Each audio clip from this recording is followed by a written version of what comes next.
course, live on social media right now as well. Myself, Gordon and Tom with you, and our guest making a welcome return to Pure West Sport this Monday evening is the head of rugby at Tenby United RFC, Jon Evans. How are you? Very good, Ben. Thank you for having me on again. Excellent. It's really good to have you on as well, actually. And if you don't mind me starting with just a slight change to your job title this year, how's that going and what does that involve? So about 18 months ago, we got our then Tenby Seasiders going again, so basically second team rugby. The demand was there, and that's kind of snowballed really into our athletic joining the National League. So they're in Division 4 now, and it's kind of just plugged a bit of a gap in our pathway really, as far as those 18-year-olds coming into senior rugby and possibly some others going the other way. In their kind of 30s to late 30s, dare I say early 40s. So structure-wise, we pretty much needed to double everything that happens off the field, really. So personnel-wise, we've got some great people on board now as far as the volunteering with regards to coaching, the first aid, team managers and what have you. So I kind of try and oversee it all. But there are plenty of other people supporting and yeah, it's going well. It is going well. That's really good. And I want to talk about a good weekend you had and a good result on Saturday in just a sec. But just rewind a little bit to the start of this season. How was the mood going into this season, having just so narrowly missed out on promotion last season? Of course, it was close, wasn't it, at the end of the season? Did you have to do a job there, Jon, to lift things? Or did that good feeling still stay within the squad as you started this season? Do you know, it was one of those that maybe hurt for a few days. Not much more than that, really. Aberystwyth are a good side. They're established Division 1 club. Their catchment area. They were geared.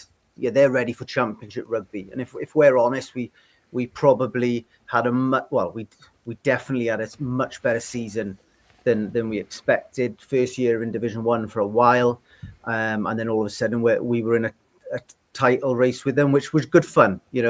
Both clubs had some 7 bonus point wins in a row from January in, matching each other all the way, and that's how it ended with them finishing a point ahead. So they were ready to go up. We probably weren't. We could have taken the step, and I think we'd have probably held our own. But timing wise, like I mentioned, the Athletic coming into Division 4, the focus really this summer was geared towards the kind of making sure that we were in the right place to play regular Division 1 rugby and compete there, but also compete in Division 4. So that was the focus. And then, come September, the Athletic got off to a great start. They're kind of finding out now exactly what league rugby's about. So lost 3 league games in a row, but, there aren't too many clubs that win more than half their league games. So, that's the reality of it. And they're learning a few valuable lessons pretty quick.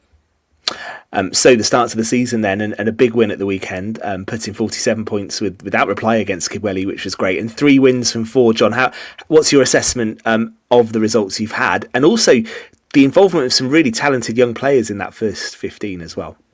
Yeah, so with the first team 3 from 4, the Athletic were 2 from 5. We'd have probably taken that, maybe snuck another Athletic win along the way, but ultimately, it's a great start across the board. If the first 15 finish having won 3 out of 4 the whole season, then you're looking at probably top 3, top 4 again. The players in the squad will know that they're capable of better than that, and hopefully that is the case. But start wise, we can't really fault it. We've used a wealth of players. Like the first team have used 35. The Athletic are on about 48. That's only 5 games in. So there's various reasons for that. But player pool wise, the numbers are there.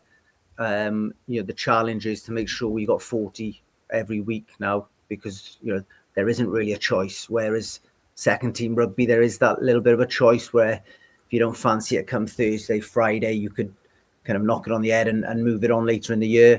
Whereas your league rugby, you play.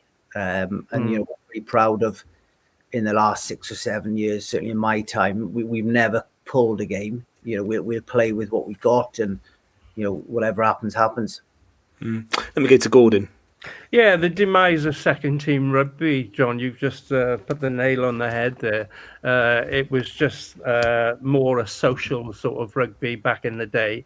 And with the new league structures going back to my day when the Heineken Leagues formed, we lost the second teams. I think developing rugby is very important. You have your youth, your second team, and your first team squad. How do you see it? Is it going? It's obviously benefiting the Seasiders now. Now they've returned to that sort of format.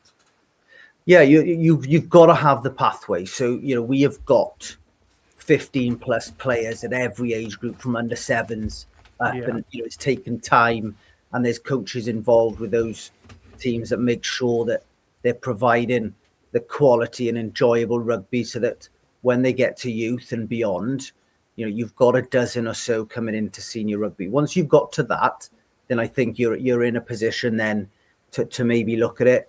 But if you look at the county as a whole, Milford have picked up a few second team games this year. Haverfordwest are doing it.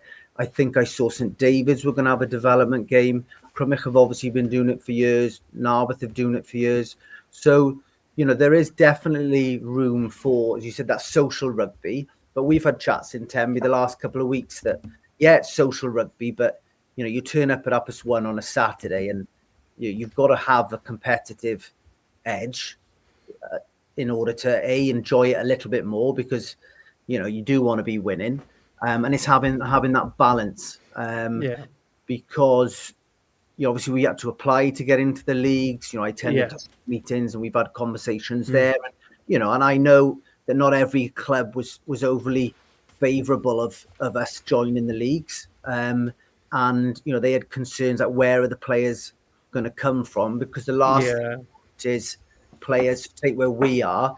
You've got Pembroke Dock, probably Neyland, Narberth. You shouldn't really be having players moving around in order to allow Tenby to have an athletic team. We have had a few players join first team rugby from a little bit out of our what you call catchment, but ultimately they're playing at a standard now that probably demands that we do look a little bit further afield, but ultimately if the environment isn't a positive one, they wouldn't want to come anyway. No. Some of the youngsters that have stepped into the first 15 group, John, you feel free to mention some names if you want, but just generally, it's interesting you talk about a pathway and giving those players opportunities, and that will obviously encourage the players that are younger as well coming through, but they need to be good enough as well to play. Have you taken a gamble with some of them, or are you happy with how they're adjusting to life in Division 1 West? So if we go back 3 years ago, youth rugby dropped from 19 to 18. I would pretty much say that half of 18-year-olds are ready for Division 2 and higher, and half aren't. So we had to do something, because there were half the players coming out of our youth team that we couldn't provide for them. Squad-wise, you've got... so Ewan Duffy was the youth team hooker last year. He's come into senior rugby now at 18. And I say he's nearly ready.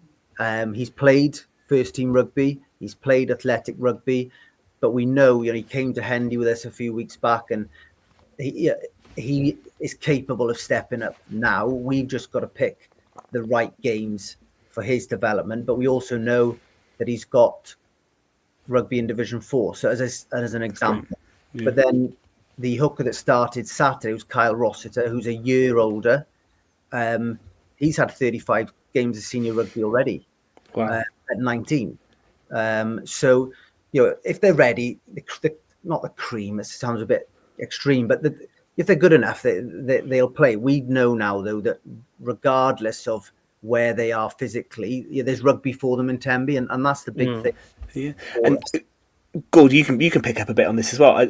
I'm interested when John talks about the pool of players they've got, and it's sustaining the future of rugby in Tenby as well, isn't it, by having these youngsters coming through? 100%. I mean, John's just hit the nail on the head. He's looking at every player's development as they come from junior into youth, from youth into senior level. Now they have the athletic team as well. the young lads develop at different ages physically as well. The backs tend to be a little bit more quicker and elusive. With the forwards, they do take a little bit longer to develop physically. But he has the club. I shouldn't say John has it. The club have they now can pick and choose a little bit, dropping players in here and there, and that's the pathway that John is talking about, really, for every youngster who is involved at Tenby. If they're good enough, they'll play. If they're not good enough, unfortunately, the same at any level, you'll be playing elsewhere or in the second team. They've all got a chance. Sorry, John. Competitive rugby is really important. A competitive sport, isn't it? At 18, 19, 100%. We've had 2 years of second team friendlies, and the performances weren't necessarily there based on the fact that it didn't really matter. You can dress it up however you want, but it didn't. Whereas now it did. Pembroke Dock came to Tenby on Saturday in Division 4, and the ending for that match was as good as entertaining rugby as you'll ever see. Our Athletic were 11 points up, and the clock in the corner's got 82 minutes on it, and Pembroke Dock have won from there. Wow. But you throw in the fact that they're playing in Tenby, that's as big a game as they, that means something for them. They didn't. Of course it does, Tenby Athletic, and rightfully so. And they've probably found another 10%, based on the fact that it's competitive rugby against people that they know. And, our boys will learn a lot from that, and it's that you'd never have that in a second team development friendly. No way. No, exactly. You can't beat competitive league rugby, can you? Any sport, you can't beat it. You really can't. I want to talk about your kind of aspirations for the rest of the league season. We'll do that in just a sec, John, because let's turn our attention to Saturday first. And the league will be just put to one side for one weekend because you've got a cup trip, haven't you? All the way to Wrexham on Saturday. So you're across the logistics of everything going on at Tenby, but this one must take a bit of planning because that's some journey. Yeah, I was driving a few weeks ago and WhatsApp popped up on the car and said Wrexham away. I won't say what I said at the time, but I didn't take it seriously. I thought I was being wound up because that literally was the one away tie we didn't want. But positives, I've never played rugby up there. Most of our boys wouldn't have. Ozzy Boswell has mentioned going up there, up and back in a day a few times back in the day. So no, it'll be a good day out. It's going to be a long day. The result will hopefully make it a little better. And then our Athletic have got Britain Ferry in Division 4 Cup. I can't recall Britain Ferry coming to Pembrokeshire, let alone so it'll be good for them. They're asking if we've got room to park 2 buses. So yes to that. And who knows? Hopefully we're both in the next round draw next week. Historic weekend. So what time are you on the road on Saturday, John? It'll be 7 something. Again, if we're going up there, we're going to hopefully go up there as strong as we possibly can, and we want to be up there a good few hours before kick-off to stretch the legs and give it the respect it deserves, really. So yeah, we're going to get up nice and early and have some breakfast somewhere. Yeah, it's a good 3.5 hours. I don't know. Gordon would probably go the Aberystwyth way. I'd be going through Oswald Street. Gordon, which way would you go? Yeah, you're right. I would go Aberystwyth. I knew you would. I just knew it. There's Rob Garland, who's traffic police. He informed us we're going Carmarthen, Llandeilo, Llandovery. There you go. That's the way I go, Gord. Yeah. The most important part is you get there, John. Doesn't matter how you get there. And everyone comes back, and the bus is in one piece. Exactly, and hopefully with the and do you get information on Wrexham? Is that harder to get, John? I've had a look there. I think they're 2 or 3 from 5. They got to the semi-final last year. Carnarvon won it. They lost to. You can tell I'm a little bit obsessed with all this, can't you? Of course you are. Yeah. They lost to Carnarvon. They lost to Nant Conwy on the weekend. With social media and everything these days, you can see the odd snippet, but they won't know anything about us, and we probably won't know anything about them. But hopefully they're not watching this interview. Well, listen, good luck for that at the weekend. And just back to the league then, because obviously the cup run would be nice, but I'm sure the league is your bread and butter, and you've had a decent start, as you say. Having gone close last season, and you said maybe overachieved slightly, but you were so close against ABBA. What are the targets this season? Do you set them again? Yeah, there's the club targets, and that's just fulfilling fixtures. The Division 1 or the Championship will make a blind bit of difference for the club as a whole. Mm-hmm. There are 4 more games in the Championship, so you could argue there's 2 more home games. That would be the only difference. There's no revenue as far as WRU are concerned there. If you ask any of the players, they're going to want to win the league. There's only one club going up. So last year we lost twice and missed out. We've already lost once this year. Bury Porter maximum points, 5 bonus points from 5. So it's going to be another massive ask. If we can go into the last kind of 2-3 games in with a shout, I think we'd have to be happy with that. And then the Athletic, if we can come anywhere close to winning half the games for the boys, I think that would be a positive. But again, for the club, it doesn't really matter. But I think the growth for that team it's important that they learn how to win, but also they learn from those defeats. So we'll see how they get on. Like I said, they're 2 from 5, so they're kind of a little bit below that target, but hopefully they can sort that out over the next month or so.